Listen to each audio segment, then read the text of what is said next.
ಈಶಾವಾಸ್ಯಮಿದಂ ಸರ್ವಂ ಯತ್ಕಿಂಚಿತ್ ಜಗತ್ಯಾಂ ಜಗತ್ ತೇನ ತ್ಯಕ್ತೇನ ಭುಂಜೀತಾಃ ಮಾ ಹೃದಃ ತಸ್ಯ ಸಿದ್ಧನಂ.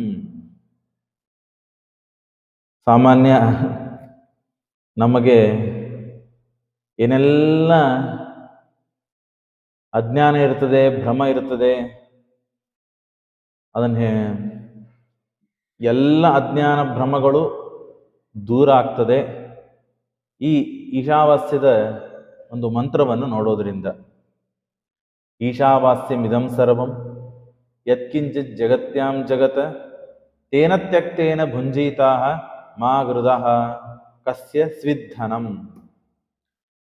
ನನಗಿಷ್ಟ ಐಶ್ವರ್ಯ ಇದೆ, ಅಷ್ಟು ಧನ ಇದೆ, ಇಷ್ಟು ನಾನು ಆಗರ್ಭ ಶ್ರೀಮಂತನಾಗಿದ್ದೇನೆ, ಎಲ್ಲ ನಂದು ಅಂತ ಸಾಮಾನ್ಯ ಶ್ರೀಮಂತನಾದ ವ್ಯಕ್ತಿಗೆ ಬರಲು ಸಾಧ್ಯ. ಯಾವಾಗಲೂ ಬರದೇ ಇದ್ದರೂ ಯಾವಾಗಾದರೂ ಒಮ್ಮೆ ಬರ್ತದೆ, ಅಥವಾ ಕದಾಚಿತ್ ದೇವರು, ಗುರುಗಳು, ಸಂಸ್ಕಾರ ಇತ್ಯಾದಿಗಳು ಇಲ್ಲದೇ ಇದ್ದ ವ್ಯಕ್ತಿಗೆ ಬರಲು ಸಾಧ್ಯವಿಲ್ಲ ಆ ಅನುಸಂಧಾನ. ಹಾಗಾಗಿ ಈ ಮಾತನ್ನ ನಾವು ತಿಳಿದುಕೊಂಡರೆ ಇದೊಂದು ದೊಡ್ಡ ನಮ್ಮ ಸಾಧನೆ ಮತ್ತು ಒಂದು ದೊಡ್ಡ ಉಪಾಸನೆ ಆಗ್ತದೆ. ಯಾವುದನ್ನು ತಿಳಿದುಕೊಂಡ್ರೆ ಈಶಾವಾಸ್ಯಂ ಇದಂ ಸರ್ವಂ, ಇದಂ ಸರ್ವಂ ಈಶಾವಾಸ್ಯಂ ಯತ್ಕಿಂಚಿತ್ ಜಗತ್ಯಾಂ ಜಗತ್ ತೇನ ತ್ಯಕ್ತೇನ ಭುಂಜೀತಾಃ. ಎಲ್ಲದರಲ್ಲಿಯೂ ಪರಮಾತ್ಮ ಇದ್ದಾನೆ, ಎಲ್ಲವನ್ನೂ ಮಾಡಿದ್ದು ಪರಮಾತ್ಮ, ಎಲ್ಲವೂ ಪರಮಾತ್ಮನಲ್ಲಿ ಆವಾಸವಾಗಲು ಯೋಗ್ಯ. ಪರಮಾತ್ಮ ಎಲ್ಲದರಲ್ಲಿ ಆವಾಸವಾಗಿ ಇದ್ದಾನೆ, ಎಲ್ಲದರಲ್ಲೂ ಪರಮಾತ್ಮ ಇದ್ದಾನೆ, ಎಲ್ಲದರಲ್ಲೂ ಪರಮಾತ್ಮನಲ್ಲಿ, ಎಲ್ಲವೂ ಪರಮಾತ್ಮನಲ್ಲಿ ಇರಲು ಯೋಗ್ಯ. ಯಾವುದು ಪರಮಾತ್ಮನಲ್ಲಿ ಇರ್ತದೋ ಅದು ಯೋಗ್ಯ ಅಂತ ಆಗ್ತದೆ. ಎಲ್ಲವನ್ನೂ ನಿರ್ಮಾಣ ಮಾಡಿದ್ದು ಪರಮಾತ್ಮ. ಹಾಗಾಗಿ ಯಾರ ಹತ್ರನೂ ಏನೂ ಕೇಳಬೇಡ್ರಿ. ತೇನ ತ್ಯಕ್ತೇನ ಭುಂಜೀತಃ, ಅವನೇನು ಕೊಡ್ತಾನೋ ಅದನ್ನು ಸ್ವೀಕಾರ ಮಾಡ್ರಿ. ತೇನ ತ್ಯಕ್ತೇನ ದತ್ತೇನ ಭುಂಜೀತಾಃ ಮಾ ಹೃದಃ ಕಸ್ಯ ಸಿದ್ಧನಂ. ನಮಗನಿಸ್ತಿರ್ತದೆ, ನಾನು ಅಷ್ಟು ದಾನ ಕೊಟ್ಟೆ, ಇಷ್ಟು ದಾನ ಇಸ್ಕೊಂಡೆ, ಅವನಷ್ಟು ಶ್ರೀಮಂತ, ಇವನಿಷ್ಟು ಬಡವ, ಅವನಷ್ಟು ಬುದ್ಧಿವಂತ, ಇವನಷ್ಟು ದಡ್ಡ, ಇವನಷ್ಟು ಕೀರ್ತಿಶಾಲಿ, ಇವ ಕೀರ್ತಿಶಾಲಿ ಅಲ್ಲ, ಇವನಷ್ಟು ಅಧಿಕಾರದಲ್ಲಿ ಇದ್ದಾನೆ, ಇವನ ಅಧಿಕಾರದಲ್ಲಿ ಇಲ್ಲ. ಹೀಗೆ ಅನೇಕ ಬಗೆಯಾಗಿ ಅನೇಕ ವಿಧವಾದ ವಿಂಗಡಣೆಗಳನ್ನ, ಪ್ರಭೇದಗಳನ್ನು ನಾವು ಮಾಡುತ್ತೇವೆ. ಪ್ರಭೇದಕ್ಕೆ ಕಾರಣವಾದದ್ದು ಯಾವುದು ಗೊತ್ತಾ? ಪರಮಾತ್ಮ ಇವನ ಮೇಲೆ ದಯ ಮಾಡಿದ್ದಾನೆ, ಇವನ ಮೇಲೆ ದಯ ಮಾಡಿಲ್ಲ, ಪರಮಾತ್ಮ ಇವನಿಗೆ ಕೊಟ್ಟಿದ್ದಾನೆ, ಇವನಿಗೆ ಕೊಟ್ಟಿಲ್ಲ. ಇದೇ ಅನುಸಂಧಾನ ಇರಬೇಕು. ನಾವು ಈ ಜನ್ಮದಲ್ಲಿ ಬಡವರಾಗಿರ್ಬೋದು, ಎಷ್ಟು ಜನ್ಮಗಳು ಬಂದಿವೆ ನಮಗೆ ಲೆಕ್ಕ ಇಲ್ಲ. ಯಾವ ಜನ್ಮದಲ್ಲಿಯೂ ನಾವು ಶ್ರೀಮಂತರಾಗಿಲ್ವಾ? ಹಾಗಾದ್ರೆ ಆಗಿದ್ದೇವೆ. ಯಾವ ಜನ್ಮದಲ್ಲಿಯೂ ನಾಸ್ತಿಕರಾಗಿಲ್ವಾ? ನಾವು ಆಗಿದ್ದೇವೆ. ಯಾವ ಜನ್ಮದಲ್ಲಿಯೂ ನಾವು ಜ್ಞಾನವನ್ನು ಪಡೆದಿಲ್ವಾ? ಪಡೆದಿರ್ಬೋದು ಯೋಗ್ಯತಾನುಸಾರವಾಗಿ. ಎಲ್ಲಾ ಜನ್ಮದಲ್ಲಿಯೂ ಎಲ್ಲವನ್ನೂ ಪಡಲಿಕ್ಕೆ ಸಾಧ್ಯವಿದೆ.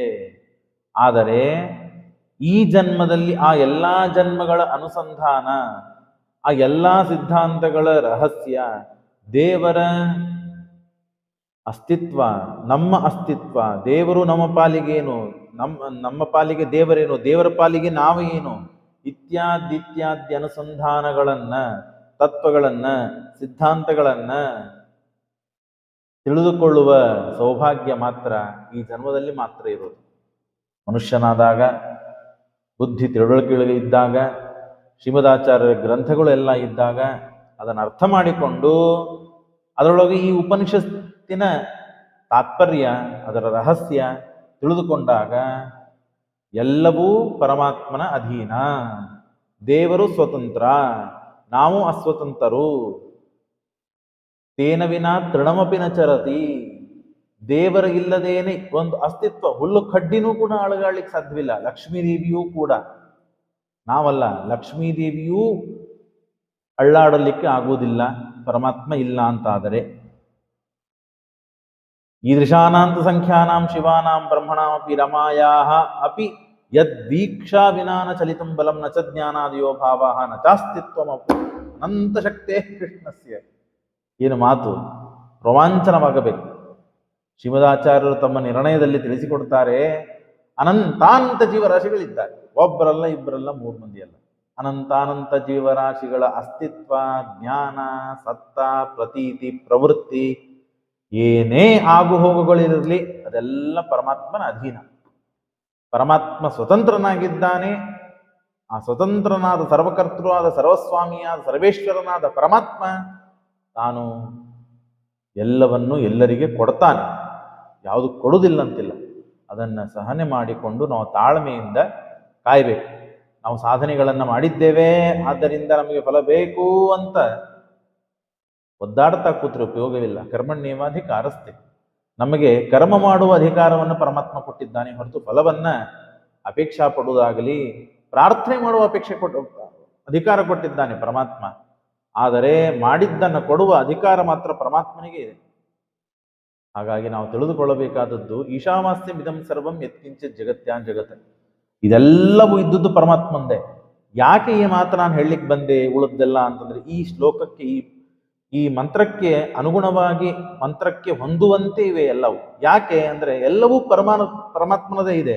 ಈಗ ನಿಮ್ಮ ಮನೆಯಲ್ಲಿ ಬಂದು ಆಯಾ ವಸ್ತುಗಳನ್ನ ಸೇರುವ ವಸ್ತುಗಳನ್ನ ನನಗೆ ಕೊಡ್ರಿ ಅಂತ ಕೇಳಿದ್ರೆ ಕೊಡ್ತೀರಾ ನೀವು? ನನಗೆ ಆ ಕಪಾಟ್ ಬೇಕು, ನನಗೆ ಈ ಟಿವಿ ಬೇಕು, ಈ ಮೊಬೈಲ್ ಬೇಕು ಅಂತ ಕೇಳಿದ್ರೆ ಕೊಡ್ತೀವಾ? ಕೊಡುವುದಿಲ್ಲ ನಾವು. ಹಾಗೆ ಇಡೀ ಇದ್ದದ್ದೆಲ್ಲ ಪರಮಾತ್ಮನದೇ. ಸಮಸ್ತ ಚರಾಚರವಾದ ಪ್ರಪಂಚ ಪರಮಾತ್ಮನದೇ. ಆದರೂ ಪರಮಾತ್ಮ ತಾನು ಕೊಡ್ತಾನೆ. ಕೊಡುವುದಕ್ಕೆ ಸಾಧನೆಗಳನ್ನು ಹೇಳಿದ್ದಾನೆ.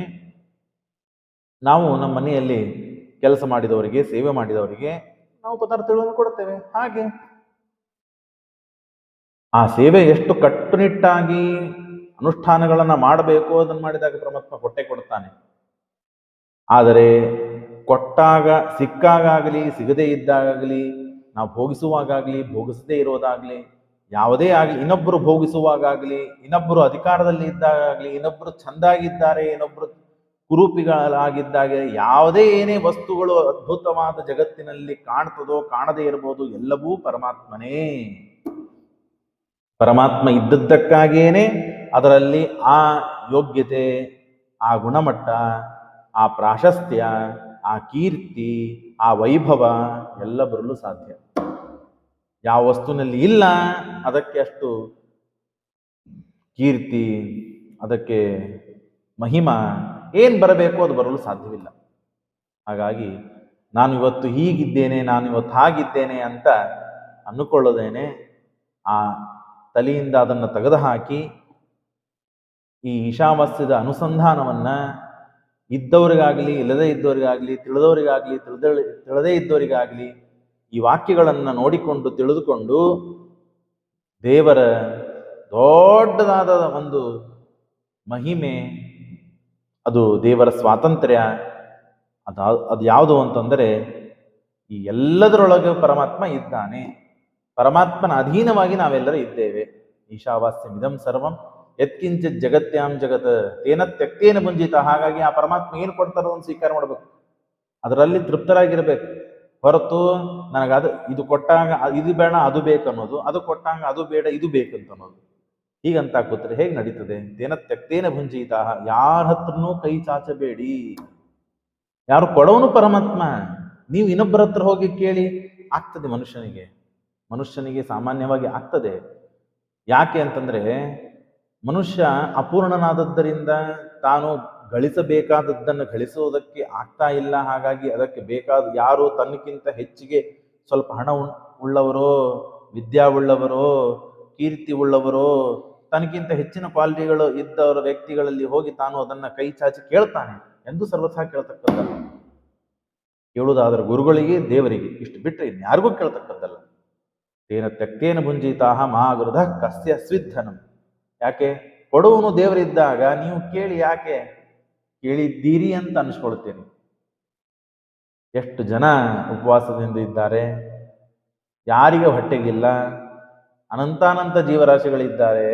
ಎಲ್ಲರಿಗೂ ಪರಮಾತ್ಮ ತಾನು ತನ್ನ ಜವಾಬ್ದಾರಿ ಇದೆ, ಎಲ್ಲರಿಗೂ ಊಟಕ್ಕೆ ಹಾಕ್ತಾನೆ. ನಾವು ಕೇಳಿ ಪರಮಾತ್ಮ, ನಾವು ಕೇಳಿ ಬಿಟ್ಟಿವಿ ಅಂತಂದ್ರೆ ಪರಮಾತ್ಮ ನನ್ನ ಜವಾಬ್ದಾರಿ ಅಲ್ಲ ಅಂದ್ಬಿಡ್ತಾನೆ. ನಾನು ಪರೀಕ್ಷೆ ಮಾಡಿದೆ ನಿನಗೆ, ನೀನು ಸೋತು ಬಿಟ್ಟಿ, ಹಾಗಾಗಿ ಇನ್ನೊಬ್ರಿಗೆ ಕೇಳಿದ್ದೆಲ್ಲ ಕೇಳ್ಕೊ, ಅವ್ರು ಎಷ್ಟು ಕೊಡ್ತಾರೆ ಅದರಲ್ಲಿ ನೀನು. ನಾನು ಕೊಡೋದು ಬಹಳ ಇತ್ತು ಅನಿಸ್ತದೆ ನಿನಗೆ, ಅನ್ಕೊಂಡಿದ್ದೆ ನಾನು ನೀನು ಕೊಡಬೇಕು ಅಂತ, ಕೊಡ್ಲಿಲ್ಲ ಅಂತ ಅಂದ್ಬಿಡ್ತಾನೆ ದೇವರು. ಹಾಗಾಗಿ ಯಾರ ಹತ್ರನೂ ಏನೂ ಕೇಳ್ತಕ್ಕದ್ದಲ್ಲ. ಪರಮಾತ್ಮನೇ ಎಲ್ಲ ಚರಾಚರವಾದ ಪ್ರಪಂಚ ವಸ್ತು, ಸಮಸ್ತ ಚರಾಚರವಾದ ವಸ್ತಾತ್ಮಕವಾದ ಪ್ರಪಂಚದಲ್ಲಿ ತುಂಬಿ ತುಂಬಿ ಇದ್ದಾನೆ. ಪರಮಾತ್ಮನೇ ನಿರ್ಮಾಣ ಮಾಡಿದ್ದವನು. ಪೂರ್ಣ ಸ್ವಾಧೀನದಲ್ಲಿ ತನ್ನ ಪರಮಾತ್ಮ ಈ ವಸ್ತುಗಳನ್ನು ಇಟ್ಟುಕೊಂಡಿದ್ದಾನೆ. ಸ್ವತಂತ್ರನಾಗಿದ್ದಾನೆ, ಗುಣಪೂರ್ಣನಾಗಿದ್ದಾನೆ. ಅಂತ ಪರಮಾತ್ಮನನ್ನ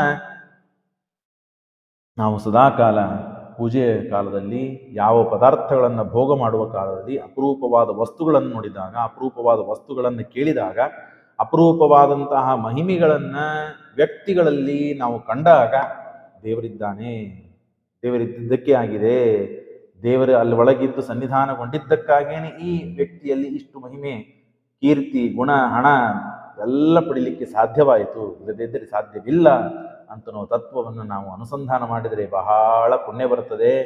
ಅದರಿಂದ ಭಗವಂತ ಸಂತೋಷನಾಗ್ತಾನೆ, ವಿಷ್ಣು ಪ್ರೀತಿ ಆಗ್ತದೆ, ಭಗವತ್ ಪ್ರೀತಿ ಆಗ್ತದೆ. ಇದಕ್ಕಿಂತ ಹೆಚ್ಚಿಂದೇನಿದೆ? ಹಾಗಾಗಿ ಈಶಾವಾಸ್ಯ ಬಿದಂ ಸರ್ವಂ ಯತ್ಕಿಂಚಿತ್ ಜಗತ್ಯಾಂ ಜಗತ್ ತೇನ ತ್ಯಕ್ತೇನ ಭುಂಜೀತಾಹ ಮಾ ಹೃದಃ ಕಸ್ಯ ಸಿದ್ಧನಂ. ಬಹಳಷ್ಟು ಹೇಳಬೇಕು, ಮತ್ತು ಮುಂದಿನ ಭಾಗಗಳಲ್ಲಿ ನೋಡೋಣ. ಶ್ರೀಕೃಷ್ಣ.